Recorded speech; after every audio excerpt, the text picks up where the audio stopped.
दोस्तों नमस्कार।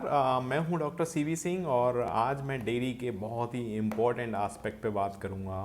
वो है फीडिंग में पशु आहार। दोस्तों बहुत सारे कन्फ्यूज़न है एक्चुअली। मेरे जो किसान भाई हैं उनके बहुत सारे कई जगह से फ़ोन ऐसे मुझे आए कि सर एक पशु आहार पे एक वीडियो बनाएं जिसमें हमें थोड़ा सा आसान हो कि एक अच्छी गुणवत्ता का पशु आहार में क्या क्या चीज़ें होती हैं और हमें क्या देखना चाहिए। तो दोस्तों क्योंकि किसान जो है, जो डेयरी फार्मर है, वो अपनी जो टोटल खर्च का ऑलमोस्ट 60 to 70% जो खर्चा करता है वो फीडिंग पे करता है और उसमें से भी मैक्सिमम पोर्शन वो फीड पे करता है। तो एक अच्छी क्वालिटी का पशु आहार क्या होता है, उसमें कौन सी चीज़ें मौजूद होनी चाहिए, उसको किस तरीके से हम थोड़ा सा जज कर सकते हैं, तो वो मैं आज ये पॉइंट्स कवर करूँगा। तो दोस्तों एक अच्छी क्वालिटी का जब हम पशु आहार की बात करते हैं या हम जब फॉर्मुलेट करते हैं तो साइंटिफिकली या वैज्ञानिक तरीके से उसमें हम तीन चीज़ें देखते हैं।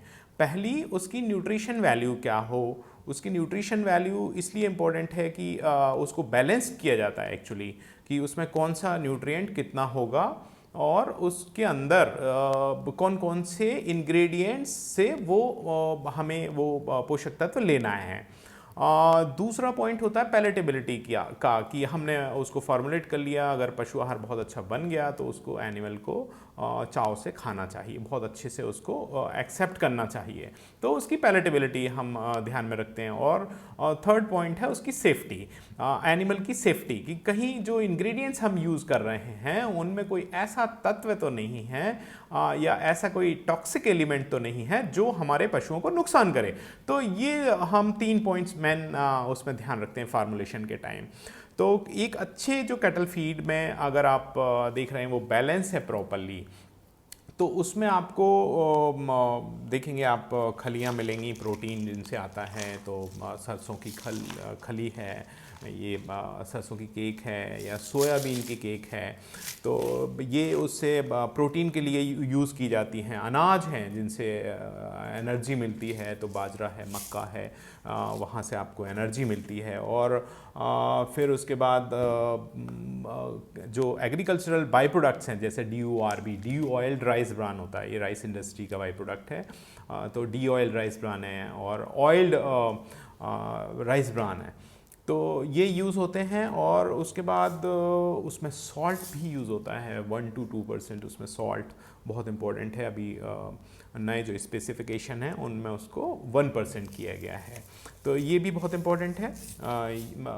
और फिर उसके बाद आता है मोलासिस जिसको हम गुड़ की राव या सीरा भी बोलते हैं। ये शुगर इंडस्ट्री का बाई प्रोडक्ट है और बहुत ही शानदार चीज़ है।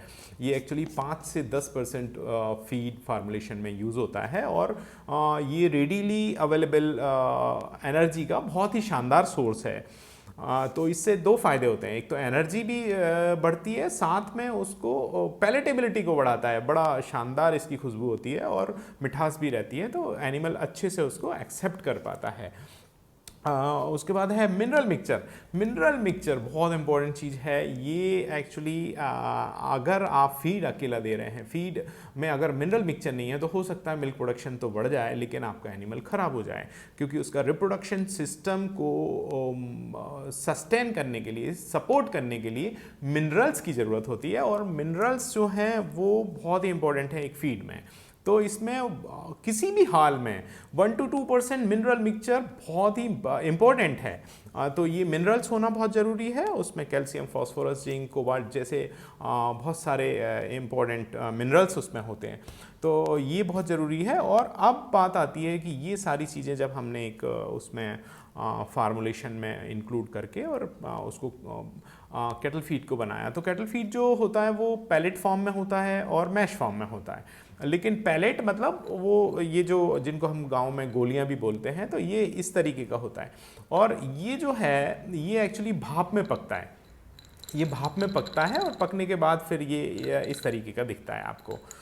मैश फॉर्म में जो रहता है बस ग्राइंड करके उसको मिक्सिंग करते हैं, तो उसका इम्पैक्ट उतना ज़्यादा एनिमल को नहीं मिलता, उतना फ़ायदा नहीं मिलता जितना मिलना चाहिए।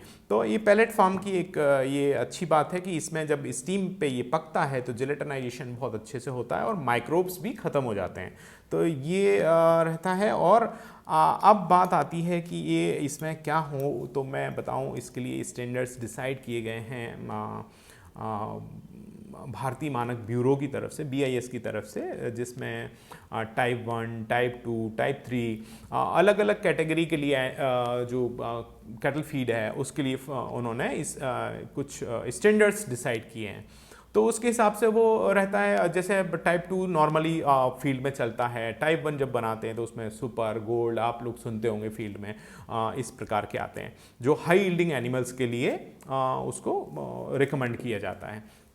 तो दोस्तों ये है पशु आहार। और अब मैं आपको बताता हूँ कि इसको एक्चुअली खिलाना कितना है। इसको कई बार थोड़ा सा लोग, ये होता है कि जब मिल्क में आता है एनिमल तो उसको बहुत सारा पशु आहार ज़्यादा देने लगते हैं, तो कई सारे कॉम्प्लिकेशंस भी आने लगते हैं कि कई बार उसका डंग जो है वो लूज़ हो गया, एसिडोसिस होने लग गई।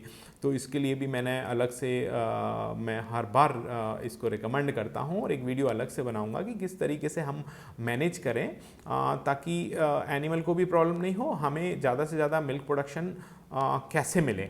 तो इसको खिलाना कैसे है, तो इसको जो साइंटिफिकली अब जो रिकमेंड करते हैं वो 400 ग्राम पर लीटर ऑफ मिल्क, 400 ग्राम पर लीटर ऑफ मिल्क पर एनिमल हमें देना है। 400 ग्राम गाय में और 500 ग्राम भैंस में देना, और 2 किलो पशु आहार अलग से देना उसकी बॉडी के लिए, मेंटेनेंस के लिए।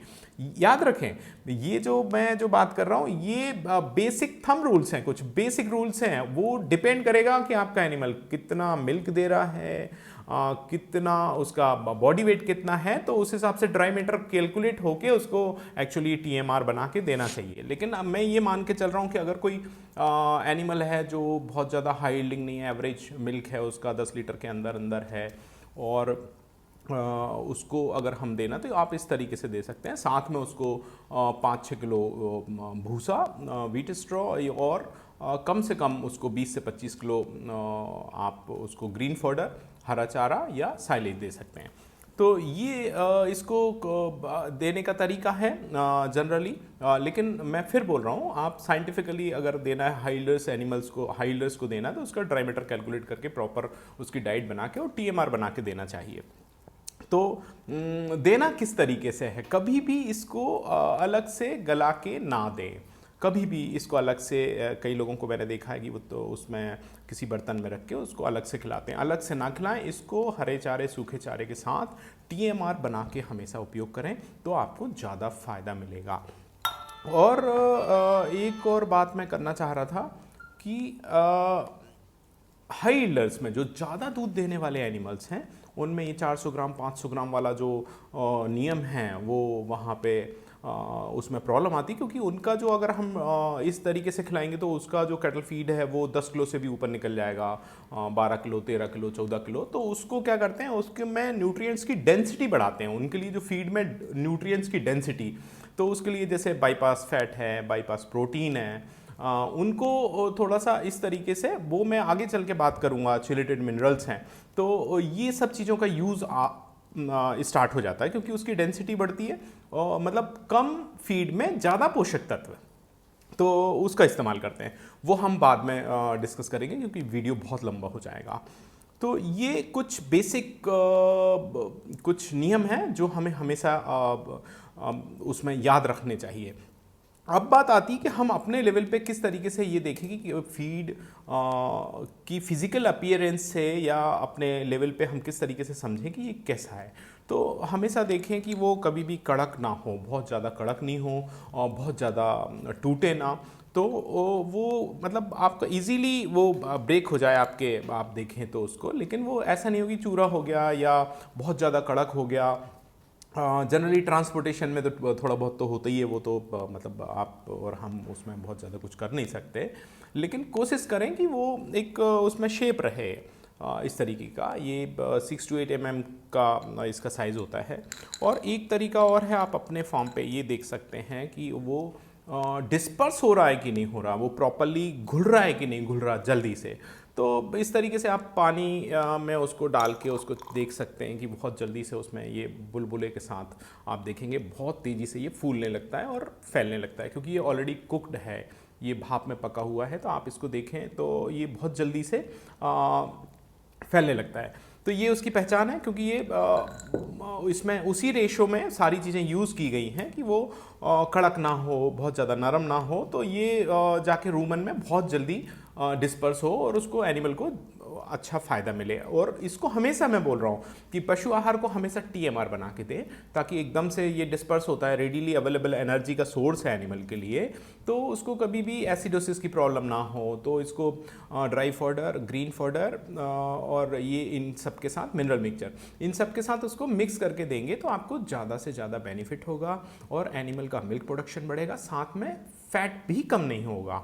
तो ये कुछ मेरी तरफ से था। मुझे उम्मीद है आप लोगों को बहुत पसंद आया होगा और मैंने कोशिश की है, और आने वाले जो वीडियोस होंगे उनमें भी हम बहुत सारी इन्फॉर्मेशन जो इसमें रह गई होंगी उनमें कवर करेंगे, क्योंकि बहुत लंबे लंबे वीडियोस आप लोग भी नहीं देख पाते और मुझे भी बनाने में प्रॉब्लम होती है। तो ये सारी टिप्स हैं, और आप लोग बस इस चैनल को ज़रूर से सब्सक्राइब कर लें, क्योंकि हम लगातार आपसे जुड़े रहेंगे और लगातार आपके साथ आपके इश्यूज़, आपकी जो प्रॉब्लम्स हैं वो डिस्कस करते रहेंगे, उनका कुछ ना कुछ मिलकर समाधान निकालेंगे और इसी तरीके से आगे बढ़ते रहेंगे। Thank you very much.